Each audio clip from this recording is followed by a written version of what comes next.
আলাইকুম রহমতুল্লাহ। আজকে right form of ভার্বের একটা গুরুত্বপূর্ণ নিয়ম নিয়ে আলোচনা করব, যার নাম হলো সাবজেক্ট ভার্ব এগ্রিমেন্ট। আসলে সাবজেক্টের সাথে ভার্বের একটা চুক্তি হয়েছিল, সেই চুক্তির বিষয় কি ছিল সেটা নিয়ে আজকে আলোচনার বিষয়। সাবজেক্ট এবং ভার্ব একটা চুক্তি করেছিল। সাবজেক্ট বলেছিল যে আমি যদি সিঙ্গুলার হই তাহলে তুমিও সিঙ্গুলার হবা, আর আমি যদি প্লুরাল হই তাহলে তুমিও প্লুরাল হবা। আসলে সাবজেক্ট ভার্ব এগ্রিমেন্টের মূল বিষয় হলো এটাই, সাবজেক্ট যদি সিঙ্গুলার হয় তাহলে ভার্বও সিঙ্গুলার হয়, আর সাবজেক্ট যদি প্লুরাল হয় তাহলে ভার্বও প্লুরাল হয়। এই বিষয়টি আমরা খুব সহজভাবে আজকে আলোচনা করব। আমি বোর্ডে লিখেছি যে সিঙ্গুলার সাবজেক্ট এস যুক্ত ভার্ব। আসলে সাবজেক্ট সিঙ্গুলার হলে এস যুক্ত ভার্ব হবে, কারণ ভার্বের সাথে এস যুক্ত করলে ওই ভার্বটি সিঙ্গুলার হয়ে যায়। এজন্যই সাবজেক্ট যখন সিঙ্গুলার হবে তখন ভার্বটাও সিঙ্গুলার হবে, অর্থাৎ এস যুক্ত ভার্ব হবে। আর এস যুক্ত ভার্ব কি? ইজ, ওয়াজ এবং ডাজ, এইগুলো হলো এস যুক্ত ভার্ব। আর সাবজেক্ট যদি প্লুরাল হয় তাহলে আমাদের ভার্বও প্লুরাল হবে, অর্থাৎ সাবজেক্ট প্লুরাল হলে এস মুক্ত ভার্ব হবে। অর্থাৎ ভার্বের সাথে যখন আমরা এস মুক্ত করব ভার্বকে, তখন সেটা প্লুরাল হয়ে যাবে। যেমন এম, এখানে এস নাই, আর এখানে এস নাই, ওয়ার এখানে এস নাই, শ্যাল, উইল, উড, কুড, মে, মাইট, এগুলো ভার্বের সাথে এস নাই। যখন সাবজেক্ট প্লুরাল হবে তখন আমরা এই ভার্বগুলো ব্যবহার করতে পারবো। এখন কথা হলো যে কিছু কিছু ওয়ার্ড আছে যেগুলো যদি সাবজেক্ট হিসেবে ব্যবহার হয় তাহলে সেই সাবজেক্টটা সিঙ্গুলার হয়। সেই ওয়ার্ডগুলো নিয়ে এখন আমরা আলোচনা করব। সেই ওয়ার্ডগুলোর ভিতরে গুরুত্বপূর্ণ ওয়ার্ড হলো one, is boy, is girl, honor and glory, every, some, somebody, something, many, a, an, is of, mathematics, physics, economics ইত্যাদি ইত্যাদি। এই শব্দগুলো যখন কোনো সেন্টেন্সের সাবজেক্ট হিসেবে ব্যবহার হবে তবে তখন সেই সাবজেক্টটা সিঙ্গুলার হবে, এবং তখন যদি কোনো ব্র্যাকেটে বিভার্ব থাকে তাহলে তখন আমাদের উত্তর হবে হলো ইজ, এবং যদি হ্যাভ ভার্ব থাকে তাহলে তখন আমাদের উত্তর হবে হলো হ্যাজ। আর যদি কখনোই কোনো ওয়ার্ড থাকে তখন সেই ওয়ার্ডের সাথে আমরা এস যুক্ত করে দিলেই আমাদের অ্যান্সার হয়ে যাবে। সার কথা যেটা গিয়ে দাঁড়াই সেটা সাবজেক্ট ভার্ব এগ্রিমেন্টের অর্থ হলো সাবজেক্ট সিঙ্গুলার হলে ভার্ব সিঙ্গুলার হবে, আর সাবজেক্ট প্লুরাল হলে ভার্ব প্লুরাল হবে।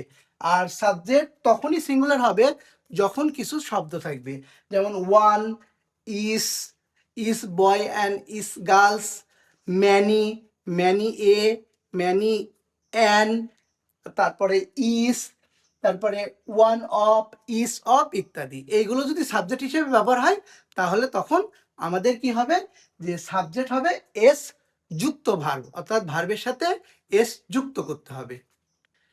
সাবজেক্ট ভার্ব এগ্রিমেন্টের সাবজেক্ট সিঙ্গুলার হলে ভার্ব সিঙ্গুলার, অর্থাৎ সাবজেক্ট যদি সিঙ্গুলার হয় তাহলে আমাদের এস যুক্ত ভার্ব যোগ করতে হবে। এর কিছু আমরা উদাহরণ দেখব।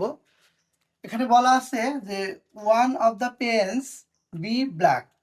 এখানে পেন্স আছে প্লুরাল, হয়তো এখানে দেখে মনে হতে পারে যে এটা ব্র্যাকেটে ভার্ব যেটা থাকবে সেটাও প্লুরাল হবে, কিন্তু না, এখানে ওয়ান অফ থাকার কারণে এই সাবজেক্টটা সিঙ্গুলার, যার ফলে আমাদের এই ভার্বটাও সিঙ্গুলার হবে, অর্থাৎ এখানে উত্তর হবে হলো ইজ। তারপরের উদাহরণ বলা আছে each boy and each girl have got a prize. এখানে প্রতিটা বালক এবং প্রতিটা বালিকা, অর্থাৎ অনেক বালকের মাঝে একটি বালক এবং অনেক বালিকার মাঝে একটি বালিকাকে বলা হয়েছে, যার ফলে যদিও মনে হতে পারে যে এখানে বয় এবং গার্ল অ্যান দ্বারা যুক্ত হয়েছে, যার ফলে এটা প্লুরাল, কিন্তু না, is boy and is girls এটা হলো সাবজেক্ট সিঙ্গুলার। যার ফলে আমাদের ব্র্যাকেটে যেই ভার্বটা থাকবে সেই ভার্বটার সিঙ্গুলার রূপ হবে। যেহেতু এখানে হ্যাভ আছে, তাই আমাদের উত্তর হবে হলো হ্যাজ। তৃতীয় উদাহরণে বলা হয়েছে the colour of his eyes be good. এখানে খেয়াল করলে বোঝা আসবে যে এই আইস সবসময় এটা সিঙ্গুলার, কিন্তু অনেক ক্ষেত্রে এজ দেখে একে প্লুরাল মনে হতে পারে, কিন্তু এই আইস সবসময় সিঙ্গুলার সাবজেক্ট বহন করে, যার ফলে এখানে যে ভার্ব থাকবে সেই ভার্বটাও সিঙ্গুলার হবে, অর্থাৎ ইজ হবে। Many a student be present. এই ম্যানি শব্দ দেখে অনেক ক্ষেত্রে মনে হতে পারে যে এই সাবজেক্টটা প্লুরাল, কিন্তু ম্যানি এরপরে যদি এ বা অ্যান যাই থাকুক না কেন, তারপরে এই শব্দটা সবসময়ই সিঙ্গুলার সাবজেক্ট হবে, অর্থাৎ এই ভার্বটাও সিঙ্গুলার হবে, অর্থাৎ এখানে অ্যান্সার হবে ইজ। শেষ উদাহরণে আমাদের বলা হয়েছে the agenda B my favourite বুক। এখানে একটা বইয়ের, একটা সিঙ্গুলার বইয়ের নামের কথা বলা হয়েছে, অর্থাৎ সাবজেক্ট এখানে সিঙ্গুলার, যার ফলে এখানে যেই ভার্বটা থাকবে সেই ভার্বটাও সিঙ্গুলার হবে, অর্থাৎ যেহেতু এখানে বি আছে তাই আমাদের এখানে অ্যান্সার হবে ইজ। সাবজেক্ট প্লুরাল হলে ভার্ব প্লুরাল, অর্থাৎ সাবজেক্ট যদি প্লুরাল হয় তাহলে এস মুক্ত ভার্ব বসে। এর কিছু উদাহরণ আমরা আজকে আলোচনা করব। The rich be not always happy. এখানে রিচ বলতে ধনী বোঝায়, আর এটা সবসময় প্লুরাল, কারণ সব ধনীকেই বোঝানো হয়েছে, যার ফলে এখানে প্লুরাল ভার্ব আর বসবে। The poor be born to suffer. এখানে দ্য পোর এটা প্লুরাল সাবজেক্ট, কারণ পোর বলতে গরিব বোঝায়, আর সব গরিবকেই বোঝানো হয়েছে, যার ফলে এখানে উত্তর হবে are. The boys play football. এখানে দ্য বয়েজ এটা হলো প্লুরাল, এটা সহজেই বোঝা যাচ্ছে যেহেতু এস আছে, এই জন্যই যেহেতু সাবজেক্ট প্লুরাল এই জন্য আমাদের কি এস মুক্ত ভার্ব উত্তর হবে, তার মানে এখানে প্লে উত্তর হবে। পিপুল বি ওয়েটিং আউটসাইড।